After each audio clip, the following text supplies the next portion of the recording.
यदि तपाईसँग कुनै पनि 10D क्यामेराहरू छन्, यसको हिडन फिचरहरू कसरी प्रयोग गर्ने थाहा छैन भने यो भिडियो हेर्नु होला। यो हो 10D क्यामेराको हिडन फिचर पार्ट 2। भिडियो चाहिँ 10D क्यामेराको यो सेटअपको पार्ट 2 हो। यो सेटअप चाहिँ तपाईँको यहाँ तपाईँले देखिरहनु भएको छ, यही क्यामेरा भयो भने यहाँ कन्फिगमा गएर तपाईँले यो सेटिङलाई चाहिँ हेर्न सक्नुहुन्छ। कन्फिगमा जानुहोस्, त्यसपछि योभन्दा अगाडिको भिडियोमै आइसकेको छ। यो भिडियो राम्रोसँग हेर्नु होला। योभन्दा माथि यो 3 नम्बर हामीले गरिसकेको छौँ भने अब 4 नम्बर स्टोरेजमा चाहिँ लोकल रेकर्ड भन्ने हुन्छ, जुनमा चाहिँ तपाईँले लोकल रेकर्डमा चाहिँ एसडी कार्ड तपाईँले हालिसकेपछि एसडी कार्ड फर्मेटिङ देखाइरहेछ, स्टाटस चाहिँ युजिङ छ। अब तपाईँले कन्फिगरेसन सबैभन्दा माथिमा कन्फिगरेसनमा जानुहोस्। यो चाहिँ तपाईँले डिलेड रेकर्डिङ टाइम भनेको चाहिँ तपाईँले रेकर्डिङ टाइम चाहिँ कति सेकेन्डपछि चाहिँ स्टार्टिङ गर्ने भन्ने कुरा हो। यो चाहिँ अन भइसकेपछि 10 सेकेन्डपछि चाहिँ यसले रेकर्डिङ बन्द गर्ने भन्ने कुरो भयो। त्यो तपाईँले आफूले सेटअप गर्न सक्नुहुन्छ।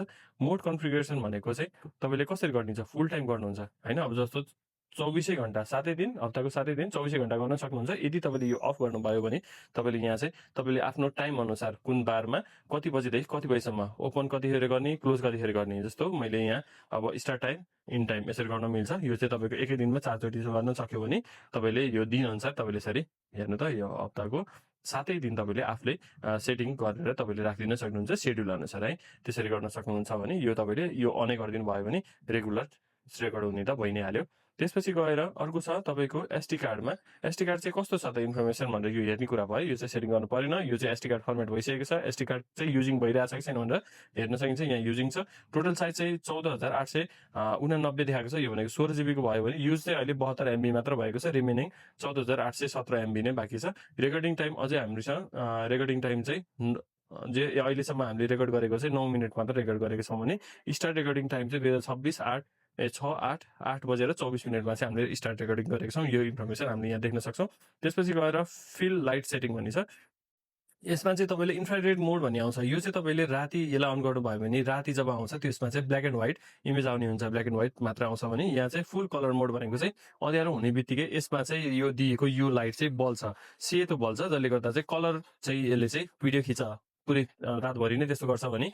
अर्ली वार्निङ मोड भनेको चाहिँ यदि केही कुरा डिटेक्ट गर्यो, जस्तो केही मान्छेहरू यताउति त्यस्तो चाहिँ डिटेक्ट गर्यो भने चाहिँ उसले चाहिँ यो लाइट बाल्छ अनि यो नोटिफिकेसन पनि यो जुन हामीले बोल्ने जुन अलार्म छ त्यो अलार्म पनि यसले फाल्छ भने कलर भिडियो पनि लिने हुन्छ है। अनि त्यसपछि यो तपाईँले यो गर्नु परेन अब अथवा यसरी नगरौँ भन्नुहुन्छ भने यो मान्छे जाने बित्तिकै यो आफै ब्ल्याक एन्ड व्हाइट नै भइ नै हाल्छ। त्यो पनि भयो। कस्टमाइज पनि गर्न मिल्छ यसलाई।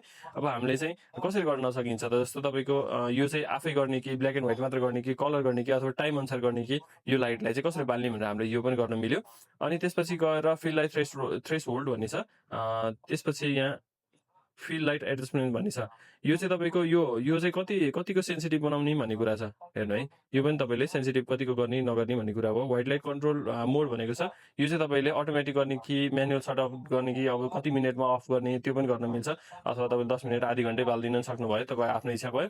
अथवा अटो नै छोडिदिनु भयो हुन्छ। फिल लाइट थ्रेसहोल्ड पनि त्यही नै पुरो भइहाल्यो। डे टाइममा चाहिँ के गर्ने, राति के गर्ने, यसको सेन्सिटिभिटी कति गर्ने भनेर चाहिँ यो तपाईँले हेर्न सक्नुहुन्छ भने यहाँ स्विचिङ डिले भन्ने छ। ब्ल्याक एन्ड व्हाइट कलरको चाहिँ इन्टरभल कति गर्ने, जस्तो ब्ल्याक एन्ड व्हाइट कति गर्ने, अनि त्यसपछि त्यो पछि कति सेकेन्ड पछि चाहिँ कलर र ब्ल्याक कलरमा चाहिँ लाने कति सेकेन्डमा भन्ने कुरा चाहिँ तपाईँले आफैले यहाँ यसरी चेन्ज गर्न सक्नुहुन्छ। पहिला ब्ल्याक एन्ड व्हाइट लिन्छ अनि त्यसपछि केही सेकेन्ड पछि चाहिँ कलर भिडियो लिन्छ अनि फेरि ब्ल्याक एन्ड व्हाइटमै कन्भर्ट हुन्छ। जुन चाहिँ त्यो अटोमेटिक गर्न सकिन्छ भने हामीले आफ्नो तपाईँलाई आफूलाई इच्छा छ भने त्यो एडजस्टमेन्ट आफूले गर्न सक्नुहुन्छ। आउँदैन भने तपाईँले अर्ली वार्निङ मोडमा राखेर छोडिदिनु भयो नि हुन्छ, केही फरक पर्दैन। अथवा तपाईँले इन्फ्रारेड राख्न सक्नुहुन्छ, आफ्नो इच्छा अनुसार भयो। त्यसपछि अडियो इन्भेस्टमेन्ट भयो। यसमा चाहिँ तपाईँको यहाँ एकैछिन यसलाई पहिला अफ गरिदिउँ है। हजुर ओके, यसलाई चाहिँ एकैछिन यसलाई फुल कलर मोड गरिदिउँ। अब यसपछि यहाँ चाहिँ अडियो एडजस्टमेन्टमा जाउँ। फिल लाइट सेटिङमा चाहिँ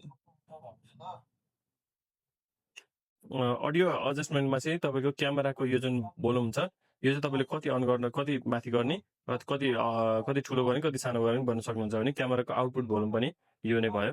तपाईँको क्यामेराले माइकको भोल्युम इनपुट लिने र यसको आउटपुट भोल्युम कति लिने भनेर तपाईँले आफूले गर्न सक्नुहुन्छ।